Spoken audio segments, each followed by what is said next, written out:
I will let Jeff kind of lead into what he's going to talk about, and he has the floor. Okay. Hey guys, how you doing? Right. This is really impressive. I go to a lot of AORs. To see this kind of attendance, clearly you want to hear about the new properties and talk about the affiliates, but just to come and get educated and be together, it's great. Not all AORs are like that, so you guys should be very thankful of your leadership. I can see that this is a good place and this is a great room. So we're off to a good start. So yeah, I'm Jeff Smetana. I'm the Director of Compliance and Assistant General Counsel. I know, compliance, watch out. At CRMLS, I'm getting booze, that's okay. Before I took this position, I was a trial attorney and a litigator in the Inland Empire, LA area. A lot of real estate matters I would handle. Before that, I was an agent for 12 years. So I do understand the life of an agent and the life of a brokerage and how it is out there. Our general counsel and VP, Ed Zorn, he was my broker back in the day. Been a realtor and a real estate attorney for 25 years. So between the two of us, we kind of head up the rules and enforcement and everything, and we try to bring a practitioner's viewpoint to it. That doesn't mean we take any old excuse about anything that happens, but we do understand that things do happen. So I just want you to know there's a background of people working in our department and in the MLS itself that do understand just really what it's like to be out there and be doing this. So I don't know exactly how much time I have. I can talk for way too long, and I don't know exactly how you guys want to do questions. I usually just let questions come to me as we go through this, but in a group this size, I don't know if that's going to be manageable. So what do you think? Just let them ask, or I can hang around after? What do you think, Giuseppe? Yeah, let them ask. Let them ask. Okay, that's fine. I'll do my best to answer your questions, but if it kind of goes on a little bit too long, we'll just move it along. You talk to me afterwards. Fair enough? Yes, sir. All right, great. So I have a compliance top violations overview for you, right? So I'm going to talk to you about some of the most important rules and kind of how to avoid getting a citation, how to avoid getting anything changed in your listing, and getting your business sort of held up in a way which no one wants. So I'm going to help you avoid things that no one wants to deal with. So first of all, real quick about CRMLS, we hope you know who we are. We are the biggest MLS in America. We do service about 94,000 practitioners. Those are our 38 stakeholders, our AORs, which are our lifeblood along with brokerages. So we appreciate every one of those groups. The blue area is the coverage areas for the AORs. We also expand our coverage area through 18 data shares. If you know what a data share is that's where one MLS sends their listings and vice versa to another MLS. You're not a member of any of the associations in that particular area, but you're getting their listings and they're seeing yours. You get that free of charge or included in your dues. And then we have 6 reciprocal agreements. That's not a data share, but that's a separate login, so you get credentials to go into these MLSs in other areas. So we got a pretty good blue coverage on the state of California. We would love to see the whole state blue. Yes. That's not because we're greedier, but we really believe in the idea of a contiguous database, right? There's a lot of sort of, I guess you could call it territoriality and things like that happen, but we would rather see, even if it's only data shares, we'd rather see everybody have access to every listing in California. But as it stands, we have about 85 to 87% of all the listings in the state in our system. And when you put a listing in our system, over 140,000 real estate professionals will see your property. So that's a lot of service.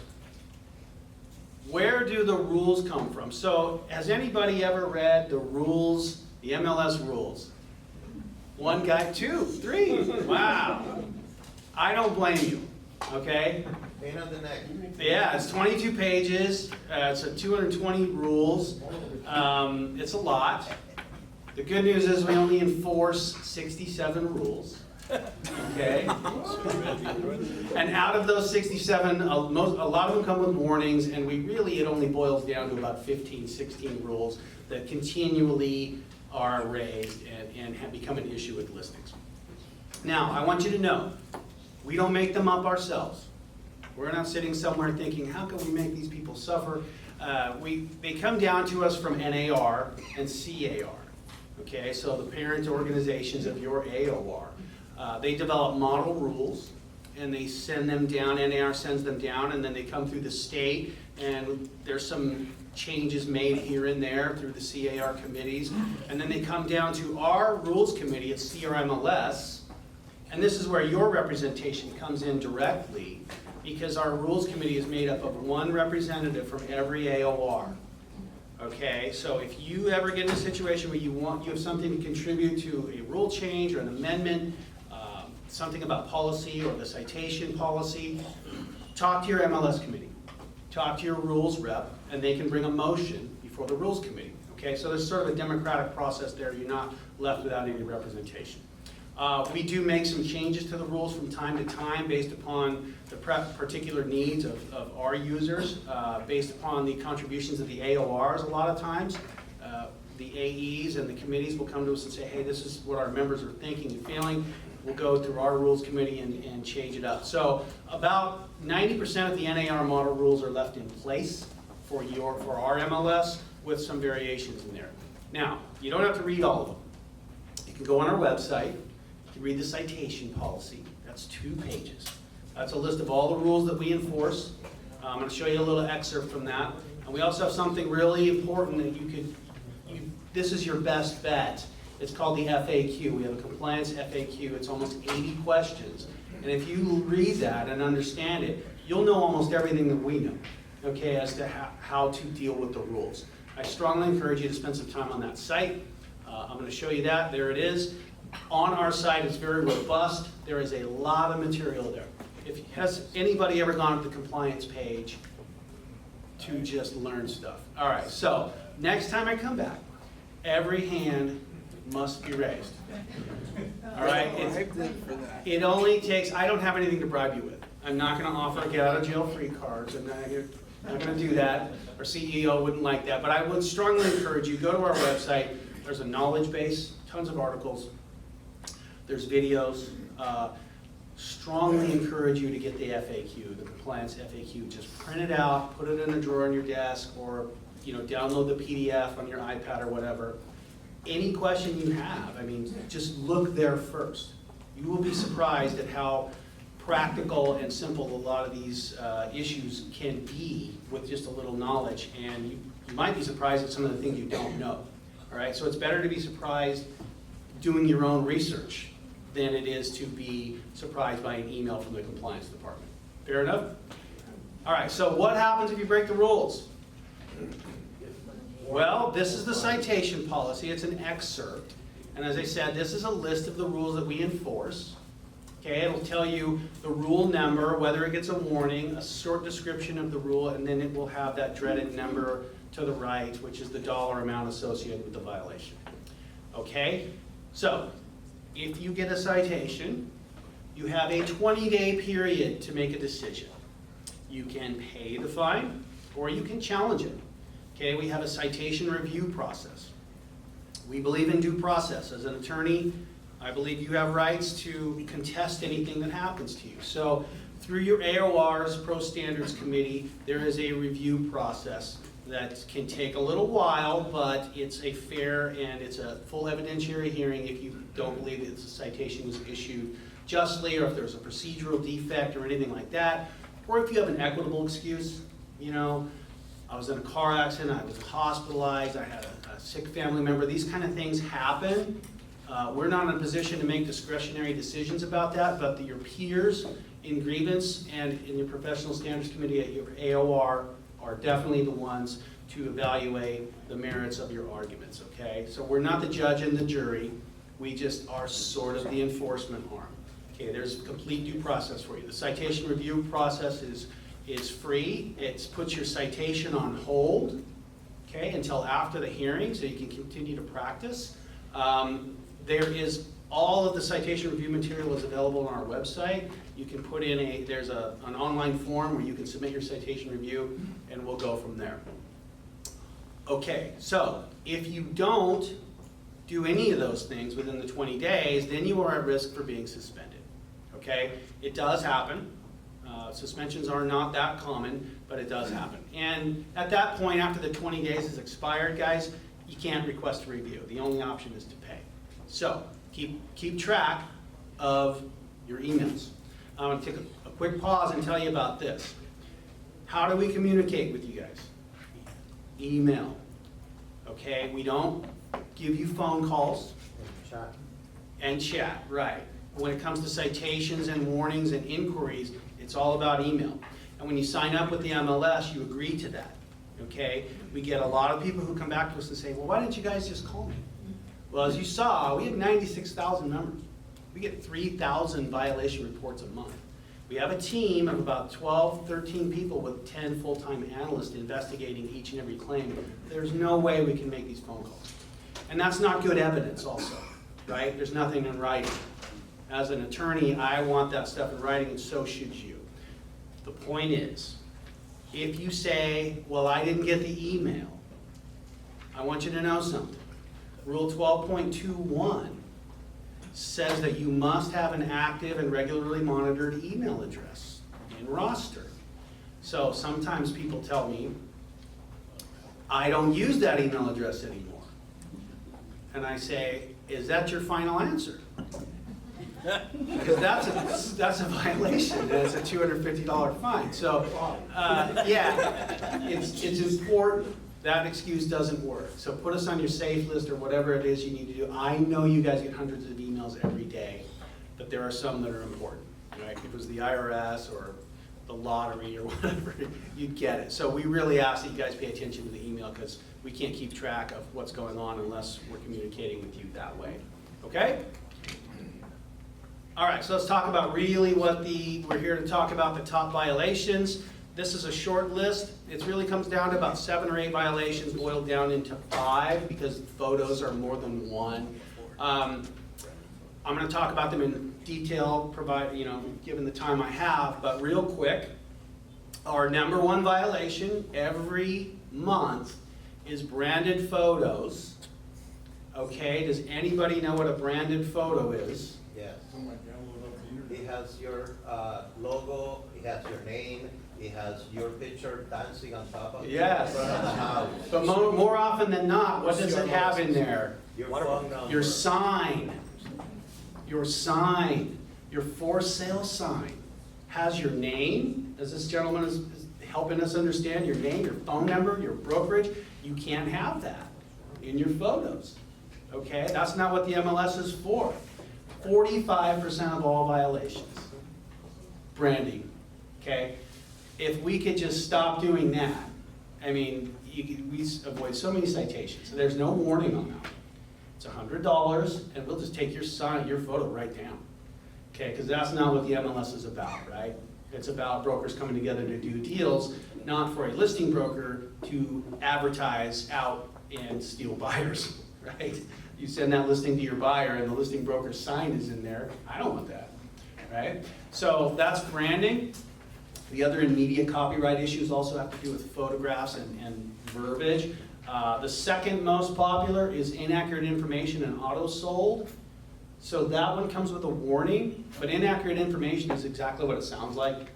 Wrong APN, wrong area, MLS area, those kind of things. Auto sold, we'll talk about that as much as I can, but that's when you go into escrow and you put the estimated closing date. That date comes and goes because you didn't go back in and update it. And so then you get a citation a little while after that. Late entry of listing and exclusion.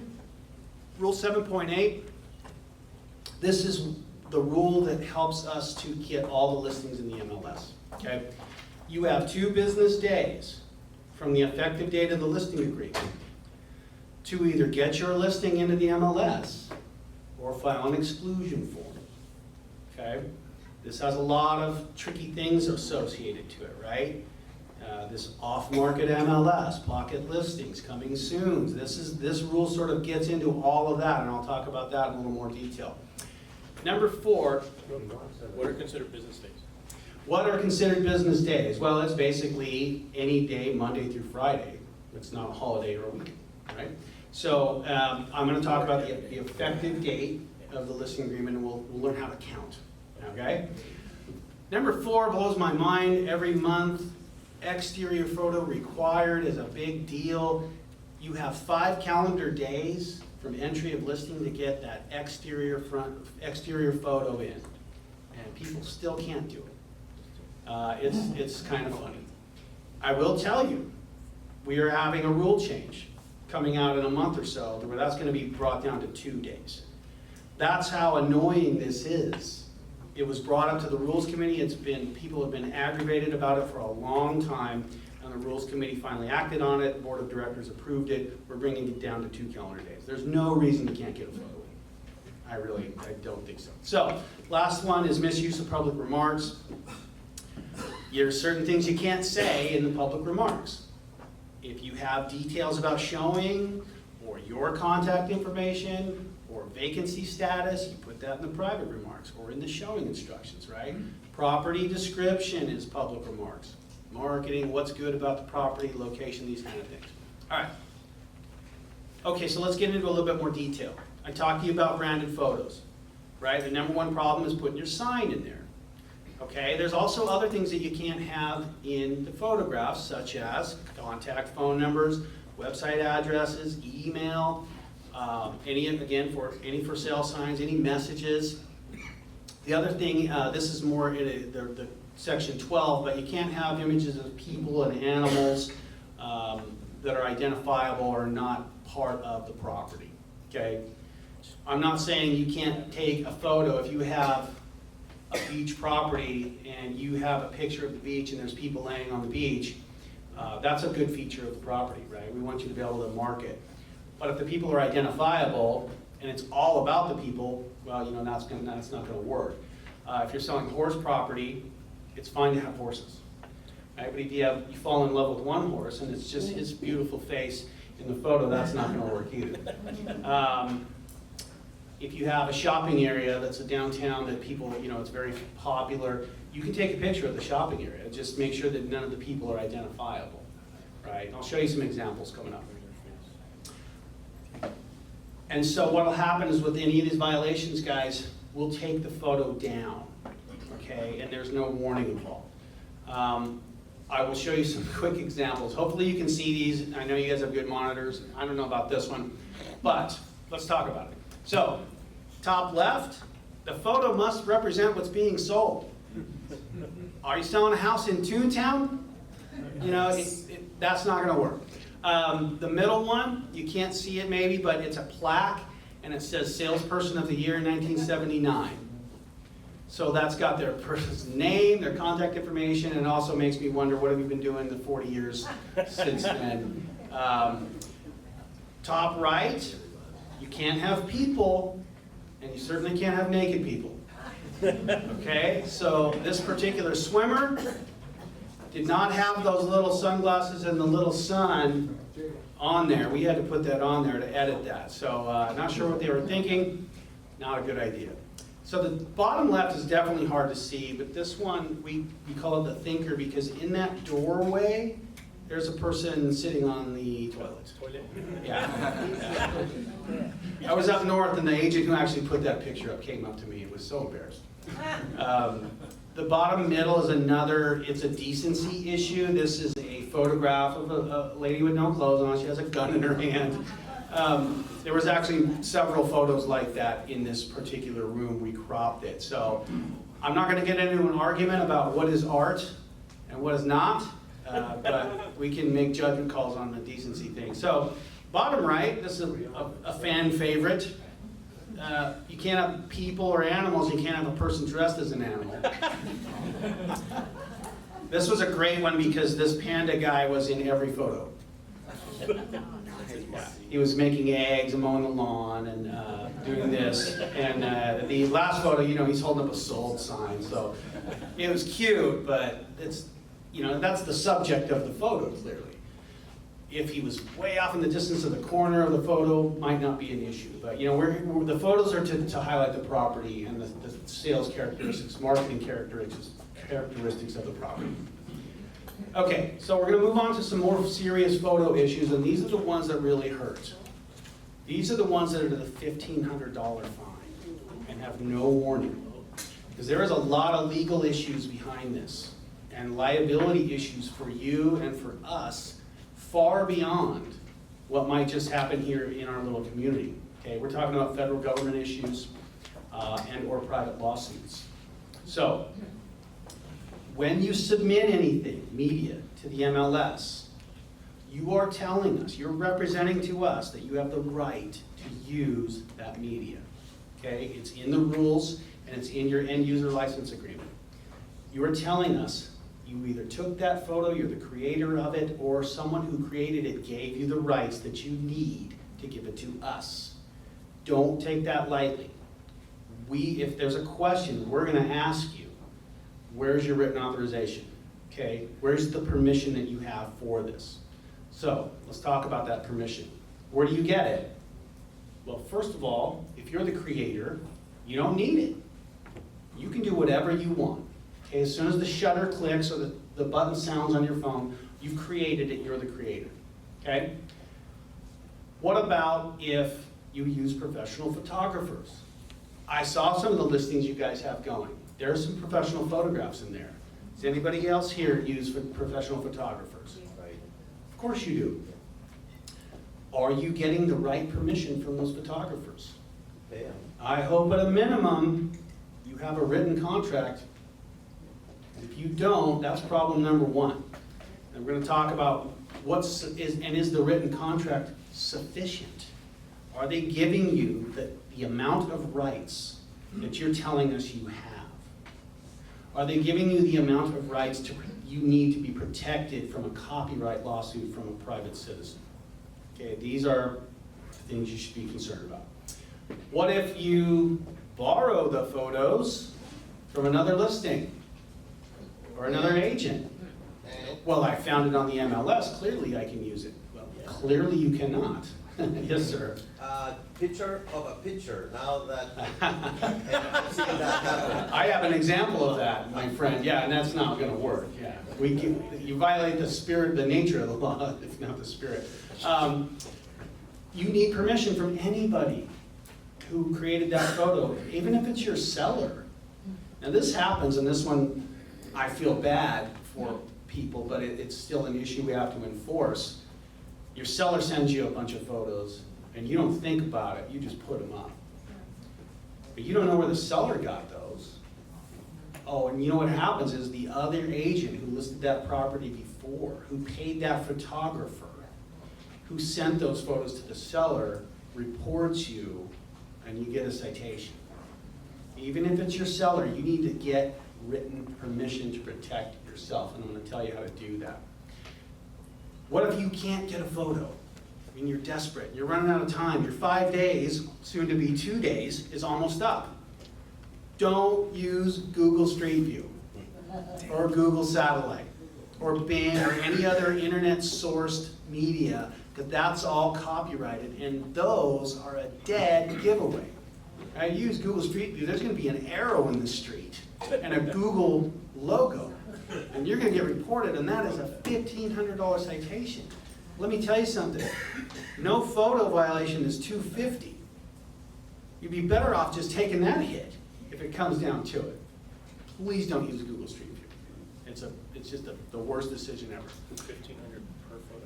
1,500, well, if you use a couple, we'll probably group we won't hit you 1,500 for every photo. I'm saying that. We're fair that way. I know it hurts still.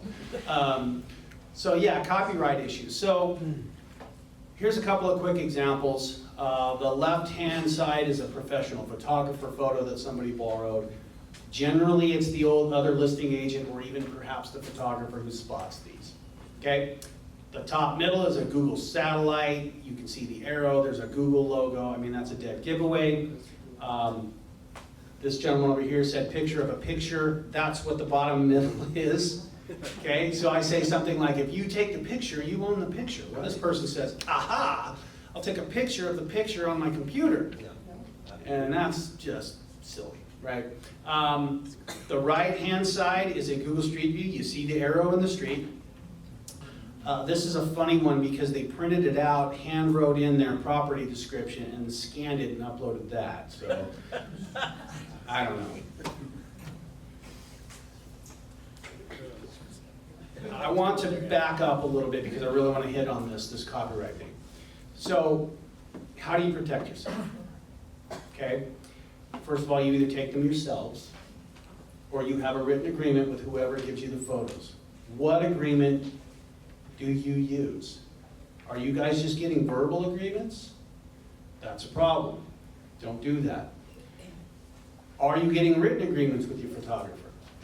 If you are, good, but I will tell you, I've reviewed dozens and dozens of those, and most of them, well, all of them, have failed the test of are they sufficient to meet our requirements and or protect you under copyright law.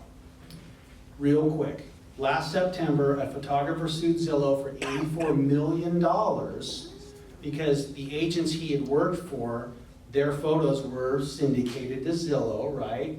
But the contract he signed with those brokers and agents was limited to 1 year. After the property sold, you couldn't use them, and you can't transfer the rights to them. That contract was dead on arrival and doomed to get you sued, okay? The suit got tossed out, but he would have won. He would have won, maybe not 84 million. Oh, by the way, how did he get to 84 million? Does anybody know? Because under federal copyright law, the damages for unauthorized use are already determined, even if you suffer no monetary loss. For every unauthorized, willful unauthorized use of a copyrighted work, the damages can be up to $150,000. Times 500 photos, which were at issue in this case, the plaintiff's attorney does the math and says, jackpot, let's file this lawsuit in federal court, and now everybody's got a problem, right? The bad news for everybody is that that photographer was generally suing his own clients. And real quick, I'll get lawyery on you. He sues Zillow, Zillow loses. Zillow has what they call an indemnity agreement, which means in a contract, if something goes wrong and I get sued and lose, you pay my attorney's fees and my damages. So they tossed that down to the MLS that gave them the photos. And the MLS says, well, that's nice, but guess who we have a contract with that has an indemnity provision? You, or the brokers. I guarantee you don't have $84 million, or maybe you do. But you can see nobody wins but the lawyers. That's why it's important.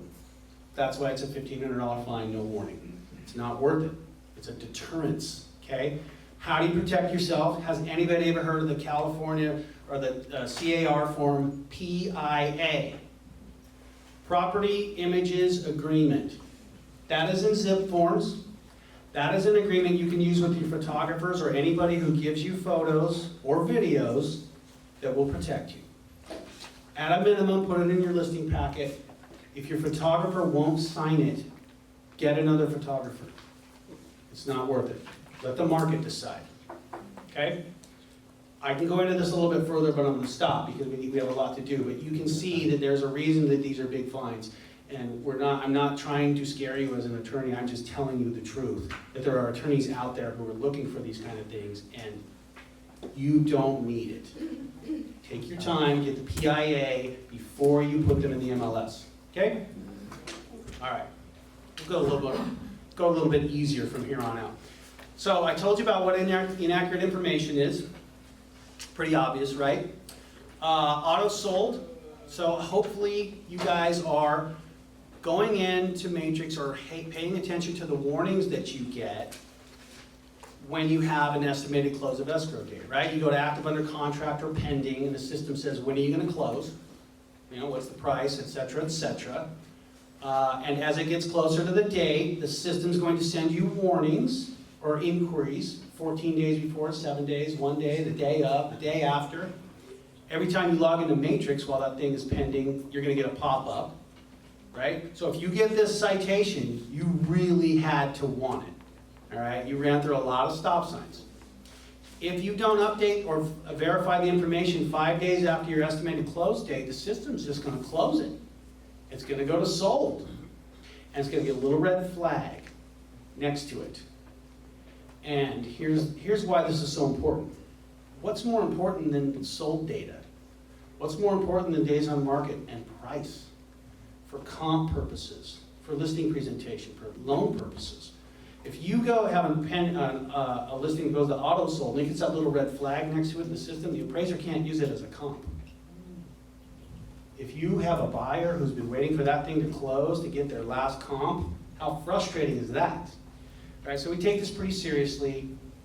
It does come with a warning. Please don't just assume that because the information you put in was accurate, that you still don't need to go in and verify it. We are the best MLS because we have the best data. It's because we take these kind of things very seriously. Okay, you can rely on our information. All right, that's auto sold. Late entry, okay, so if you ask me, what is 2 business days? Okay, well, 2 business days is two weekdays, all right? From the effective date of the listing agreement. That's when the clock starts. Does anybody know when the effective date of the listing agreement is? There it is. It's not the date that they sign it, per se. It is the date that the last signature is obtained, or the date that the listing period starts, whichever is later. So if I get my last signature today, but the listing period doesn't start till Monday, I have until Wednesday to enter my listing. Make sense? Or, what if my seller is not ready to be on the MLS? Well, do you wait to get your listing contract signed? Heck no. Get your contract, right? Okay, well, then you need to still comply with Rule 7.8 and figure out what you're going to do. You file an exclusion. Yes, sir? You get to the listing side on a Friday, and when will be the next day you get to that? Monday, Tuesday, Wednesday? Well, it depends on when the listing period starts, right? So when you have an RLA, right, you have the date it's prepared, but then you have the listing period from to beginning and ending, right? So if you get your last signature today, and that listing period says from, and that's Monday, you have till Wednesday. Clock doesn't start until it's either the listing period begins or the last signature is obtained, whichever is greater, I'm sorry, later. And usually that's gonna be the beginning period of the listing. So the exclusion form. If they're not ready to go in to the MLS, you gotta file an exclusion within that same 2-day period, right? So what do we do about this? I mean, are all these what forms are out there, and are they all the same? No, they're not. The most long-standing used form for this is the SELM. You guys know what that is? Seller's Instruction to Exclude Listing from Multiple Listing Service, CAR form. If you file that within the 2 days, you're fine. You've complied with Rule 7.8. But what if your seller's property is not ready? You want your listing period to start, but you can't put it on the MLS. Should you be having days on market counted against you? What do I mean? We get our listing signed today. The listing period starts Monday, but it's going to take 30 days to rehab the property. So on that 30th day, I put my listing in the MLS like my seller wanted. How many days do I have on market when I go in? 30. Does that sound fair? If you weren't marketing it? No. No. That's why CRMLS made our own form. Okay? For 3 years now, we've had our own form out, and it's on Zip Forms or it's on our website. Our form is the only one out there that would allow you to go in that scenario I just talked about with 0 days on market. Because your seller's going to sign it, and they're going to say, there's a selection that says, don't market the property, but put it in on X date. And if you select that option, and you don't break that promise by marketing the property, you can go in with 0 days on market and get your listing agreement signed. You can get to work on the property and put it in when the property or the sellers are ready and go in with 0 days on market. The SELM will not allow you to do that. It does not do that. It does not take into account marketing or time preparing the property. Our form does that. It works. CAR liked it so much, they put it in zip forms. Has anybody ever used the CRMLS exclusion form? Now you know. That form, you have to take a good hard look at it. It's really ingenious, and it will really help you, okay? On the other hand, is it fair to market a property and then go onto the MLS with 0 days on market? No, it's not. No, it's not. People do that, and we're very aware of it, and we are very vigilant in that respect. How do you deal with this? It's not in the MLS yet. How do you report it? Email us. Take a picture, take a screenshot, do whatever you need to do. If you see a sign, you go to the MLS, and it's not in there, you can send us a picture, and we'll reach out to the listing agent and say, hey, we noticed you don't have an exclusion form filed. Here's a citation. So we don't want anybody getting away with anything that's deceptive. Because if you've been marketing it for 30 days and you go on to 0 days on market, is that deceptive? Yes. Yeah. Yes, sir. What about the coming soon signs? Same thing. Coming soon is marketing. Does anybody disagree with that? Yeah. I don't buy this, oh, it's pre-marketing. There's no such thing. It's marketing. You are bringing in leads. You're advertising. You want to sell the property, right? That's the goal of that sign that says coming soon. We're not about punishing people. All we want is good data. Is coming soon not allowed? No, it's fine. You can do that. Just as long as when your property comes into the MLS, you have the right days on market. That's what's fair. That's what's accurate. That's what's reliable. If you think a property has 0 days on market, but it really had 60, is it going to influence the way you counsel your buyer on their offer? Of course. It's deceptive, it's not fair, and really it's bad data for us. So 7.8, rule 7.8 is very important. Just remember, you need to get your listing in timely or file your exclusion form. And if you're not ready to go on market, check out this CRMLS exclusion form. It works. Yeah? What about those coming soons that then sell dual agent first day they're entering? Well, we can still issue them a citation. I can't unwind the transaction though. Right? So if you report it to me and they didn't file an exclusion, and then we actually will ask them for their listing agreement and check if the dates match up, that they entered into the MLS. I mean, we are pretty savvy at figuring this stuff out, that if it's sold, it's sold. That might be a bitter thing, but it is what it is. I can only apply my rules so far. I don't know if that answers your question completely. No, that's good. Okay. So that's an important rule. All right? And guys, I'm surprised that no one has ever heard of the CRMLS exclusion form. I really am. And yet it still happens. It's been out for 3 years. That form will save you a lot of market time. Okay?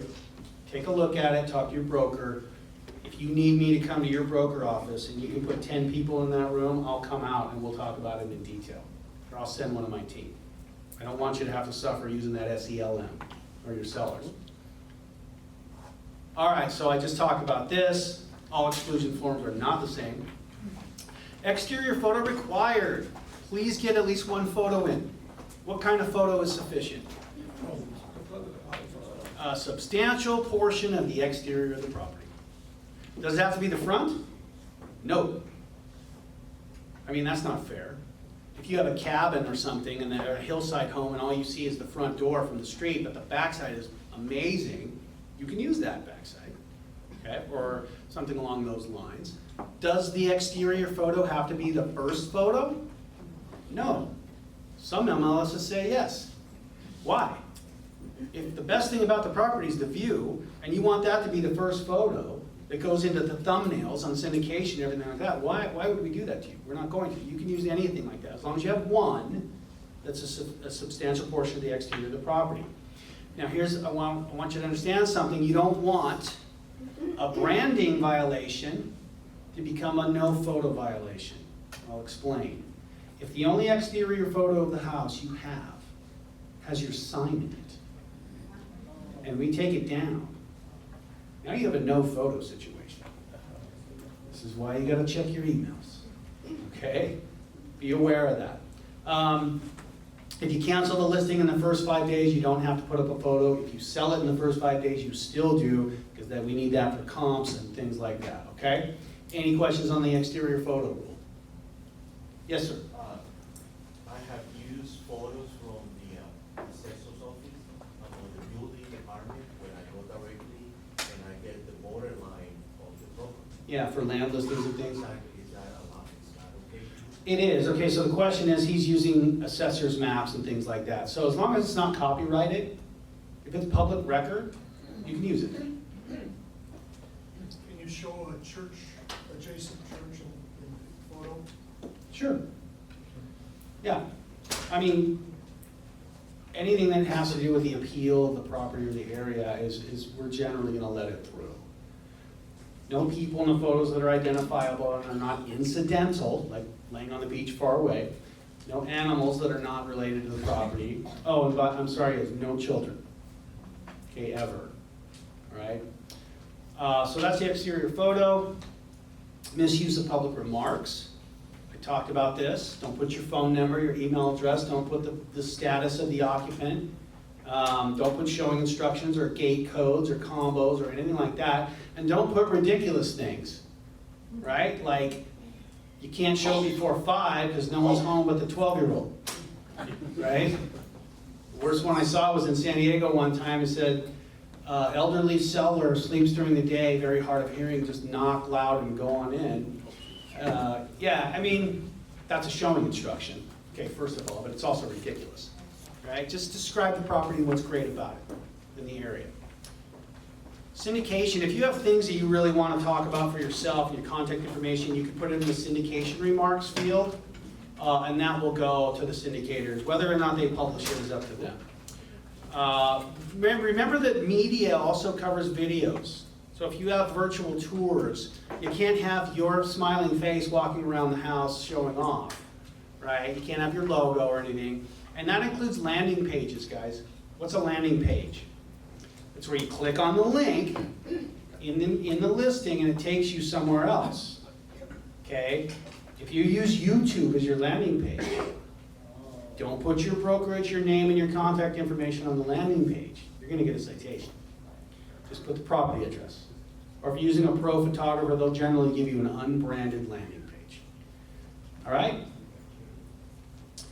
Here's where your listings go. Automatically to the ones on the left. Broker opt-in on the right for List Hub, where you can designate any of these other providers to syndicate, but it does go out to pretty much to everywhere. So that's the substance of my information. Obviously, there's a lot of other things I could talk about. Thank you. I'm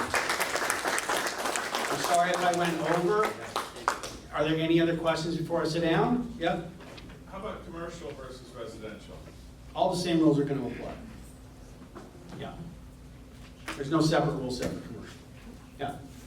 Regarding about the holding for MLS for so long and suddenly property sold to the entire. Oh, so she's asking about a property that's in hold status forever. And next thing you know, you wake up and it's sold. So you can report that because any of those kind of changes require written permission. And what we'll do is we'll ask the listing agent for that. Hold can go on, you can go on for 30 days, right? But we'll also ask them, what's going on. So there are some things that we're not going to be able to oversee. We're mostly concerned with our rule set. If you believe there's unethical conduct or misrepresentations or things like that, that's generally going to fall under your code of ethics, Article 12 or something along those lines. Consider that, talk to your grievance rep and see if you have something there because you can certainly file through your AOR. Yeah. Does the agent need to fill that the authorization form to get the picture authorized to do the listing, or is the cell phone, they say, okay, the owner says, okay, you can use my phone? Okay, so she's asking if like a text from the owner of the photo is going to be enough. Probably not. Okay, I know you guys are busy and things run quickly, but I would always use the PIA, because what's the guarantee that, you might know that person, but what if someone else really took the photo and they want to sue you? I'm just telling you, an ounce of protection is better than a pound of cure, is the old proverb. Okay, use the PIA, just use it, you know, it works. Anything else? Okay, great, so I'll hang around a few minutes after you guys are done, and hopefully that was informative.